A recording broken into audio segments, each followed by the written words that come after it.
Good morning, guys. Now we're moving along with the function train. We are going to talk about discrete versus continuous function. So our two types of data and how we write them. We've already actually been working on discrete data. I just haven't really called it that. Next week, we'll really dive into continuous data. Today, I just want you to determine the difference between the two. This can be kind of conceptually difficult for some people just because it is kind of hard to determine, but I feel like y'all are gonna get it and it should be fine. So first thing we have are definitions. So we have discrete is a finite set of data. Continuous is an infinite set of data. So what does that mean?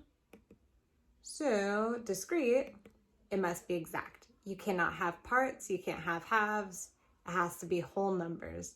Continuous can be measured, so you can have parts and things like that. So for discrete, you can't have half of a dinosaur. Like if a dinosaur was running around, it would be the whole dinosaur. Continuous, you can have half of a mile, hour, or really any distance. Anything that can be measured is continuous. You can kind of think of a waterfall, like it's always going to continuing, and then if you kind of stop it, then it still goes, like it's still going to continue. So which is which? We have two scenarios right here. So total distance ridden on a bike, Y over X days.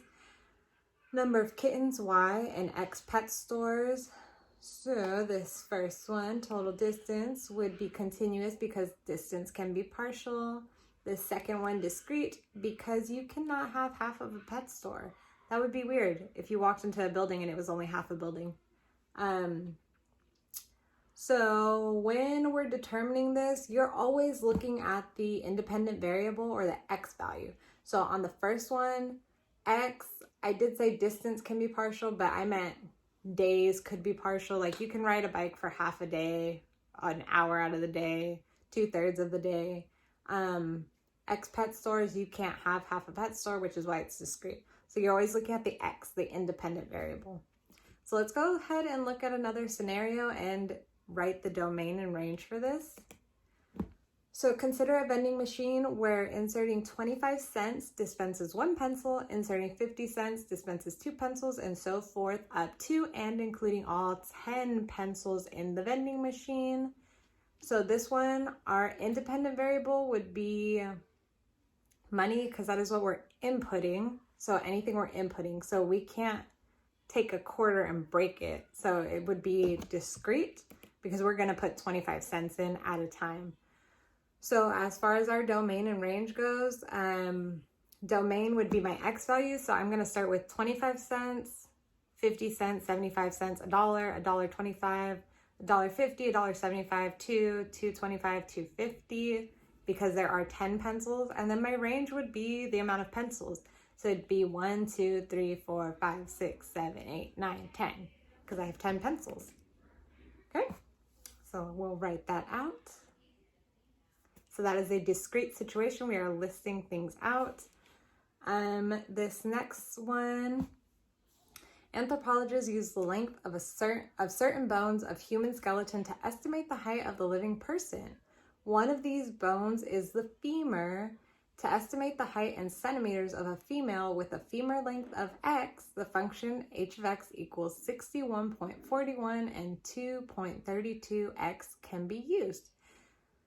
So our femur length X, since that is something that can be measured, because I mean, your femur could be 32.2 centimeters, 2.5 centimeters, like it can be measured continuously. There's no exact measurement for it. On this one, so this is continuous. On this one, they've actually given us a domain. So they give us one X value, which is 46. It says find H of 46. So we have that one domain. So the domain given is 46, which means the femur is 46 centimeters. So now we want to find how tall the female once was, or is, I guess. So we have 61.41 plus 2.32 parentheses 46, which if we just plug that into our calculator, it gives us 168 0.13 centimeters tall. So our range here would be 168.13. And that is pretty much it. Good luck, guys.